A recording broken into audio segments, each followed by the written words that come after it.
നിലം പതിച്ച ഈ തെങ്ങിനുള്ളിൽ മുട്ടയിൽ നിന്ന് വിരിഞ്ഞിറങ്ങിയ 2 പക്ഷിക്കുഞ്ഞുങ്ങളുടെ ജീവന്റെ തുടുപ്പുകളുണ്ടായിരുന്നു. വീഴ്ചയിൽ ഒരെണ്ണം ചത്തു, രണ്ടാമത്തേതിന് പാതി ജീവൻ.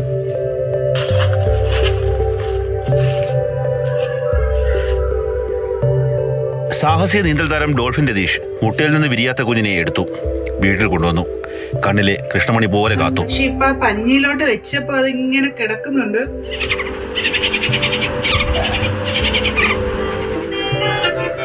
നമ്മളെ കൊണ്ട് അറിയാവുന്ന രീതിയിൽ ചെറുതായിട്ടൊക്കെ നമ്മൾ ചെയ്യുക. കൂടിന്റെ കെട്ടുപാടുകൾ ഇല്ലാതെ തുറന്നുവിട്ട് തന്നെ വളർത്തി.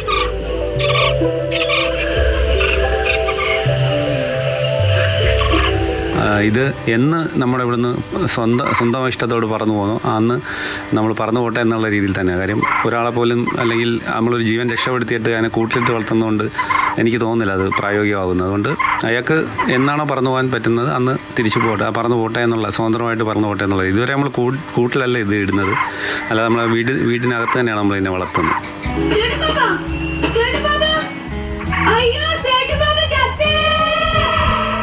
പറന്നു തുടങ്ങിയിട്ടേ ഉള്ളൂ, പക്ഷേ വീട്ടുകാരുടെ തോളിലേറിയാണ് യാത്ര.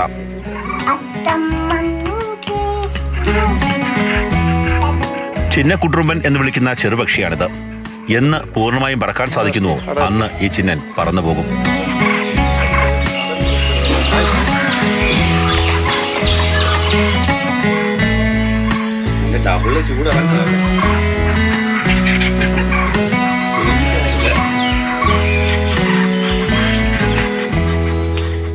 മുട്ടയിൽ നിന്ന് വിരിഞ്ഞ സമയത്ത് തന്നെ ജീവൻ നഷ്ടമാകേണ്ടതായിരുന്നു. മനുഷ്യ സ്നേഹത്തിലാണ് ഈ ജീവൻ നിലനിന്നത്. ചിറകിന് എന്ന് ശക്തി കിട്ടുന്നു അന്ന് ഇവർ വിട്ടുപോകും. ക്യാമറമാൻ ഷാനാസ് ഫരീദൊപ്പം കണ്ണൻ നായർ, മാതൃഭൂമി ന്യൂസ്, കൊല്ലം. ഡോൾഫിൻ രതീഷിനെ കുറിച്ച് പലരും കേട്ടിട്ടുണ്ടാകും. നമ്മൾ മുൻപ് ഡോൾഫിൻ രതീഷിനെ കുറിച്ച് പറഞ്ഞിട്ടുണ്ട് പല വാർത്തകളിലൂടെയും. വീണ്ടും നല്ലൊരു പ്രവൃത്തി ചെയ്ത് അദ്ദേഹത്തിന്റെ പേര് ഒരിക്കൽ കൂടി പറഞ്ഞപ്പോൾ ഒരു സന്തോഷവും തോന്നുന്നുണ്ട്. കണ്ണൻ നായർ തന്നെ നമ്മളോടൊപ്പം ചേരുന്നുണ്ട്. കണ്ണൻ, ജീവൻ രക്ഷിച്ചു, പൊന്നുപോലെ നോക്കി, ശരിയാണ്, അതിൽ ഒരുപാട് സന്തോഷം തോന്നുന്നുണ്ട്. ഒപ്പം കൂട്ടിലിട്ട് വളർത്തിയില്ലല്ലോ, എനിക്ക് അതിലാണ് അത്ഭുതവും, അത് ഇരട്ടിയായത്. പൂജ, സാധാരണ മരങ്ങളൊക്കെ മുറിക്കുന്ന സമയത്ത് അതിൽ കൂടുകൂട്ടിയിരിക്കുന്ന കിളികളൊക്കെ താഴെ വീണ് ചാവുന്നത് കണ്ടുള്ളതാണ്. അതൊക്കെ വലിയ രീതിയിൽ വാർത്തകളൊക്കെ വന്നിട്ടുള്ളതാണ്. അതിന് സമാനമായിരുന്നു കഴിഞ്ഞ ദിവസം അഴീക്കലിലുണ്ടായ ആ ഒരു സംഭവം. അവിടെ ഒരു തെങ്ങ് മുറിക്കുകയാണ്, വീട്ടിലെ തെങ്ങ് മുറിക്കുകയാണ്. മോശമായ കേടായ തെങ്ങാണ്. അത് മുറിക്കുന്ന സമയത്ത് അതിൽ കൂടുകൂട്ടിയിരുന്ന ഒരു കിളി ഉണ്ടായിരുന്നു. 2 മുട്ടകൾ, ഏതാണ്ട് മുട്ടയിൽ നിന്ന് വിരിഞ്ഞു വരുന്ന 2 കുഞ്ഞുങ്ങളും ഉണ്ടായിരുന്നു. മരം മുറിച്ചിട്ട സമയത്ത് നേരെ ആ ഒരു കിളി അവഴ്ച തന്നെ ചത്തു. തൊട്ട് സമീപത്താണ് ഇപ്പോൾ നമ്മൾ ദൃശ്യങ്ങളിൽ നിന്ന് കാണുന്ന ആ പറന്ന് കിടക്കുന്ന കിളി കുഞ്ഞുണ്ടായിരുന്നത്.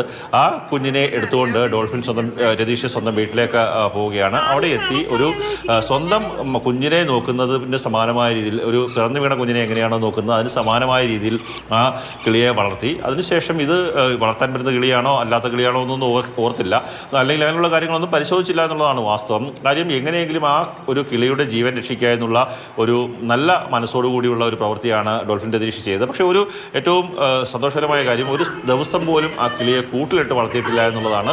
കൂട്ടിലിട്ട് വളർത്താതെ ആ കിളിയെ തുറന്ന് പറന്ന് നടക്കാനുള്ള ഒരു സാഹചര്യം കൂടി ഒരുക്കിക്കൊണ്ടാണ് ഡോൾഫിൻ രതീഷും അതുപോലെ തന്നെ അദ്ദേഹത്തിൻ്റെ കുടുംബാംഗങ്ങളുമൊക്കെ തന്നെ അതിനെ വളർത്തുന്നത്. ഇപ്പോൾ ആ വീട്ടിൽ എന്ത് കാര്യം ആൾക്കാർ വന്നാലും അവരോടൊക്കെ തന്നെ ഏറ്റവും അടുത്ത് ഇടപഴകുന്ന രീതിയിലേക്ക് ആ കിളിക്കുഞ്ഞ് മാറിയിരിക്കുന്നു. ശരിക്കും കണ്ണന റിപ്പോർട്ടിൽ കാണുകയും ചെയ്തായിരുന്നു. മൈക്കിലൊക്കെ വന്ന് ഇരിക്കുന്നുണ്ട്, ഒരുപാട് അടുക്കുന്നുണ്ട്, മനുഷ്യരായിട്ട് ഇങ്ങനെ ഇണങ്ങി നടക്കുകയല്ലേ. എന്നാലും ഇങ്ങനെ പാറി പറന്ന് നടക്കട്ടെ, അവരോട് ചേർന്ന് തന്നെ അങ്ങനെ പറന്ന് നടക്കട്ടെ അല്ലേ. ശരി കണ്ണൻ.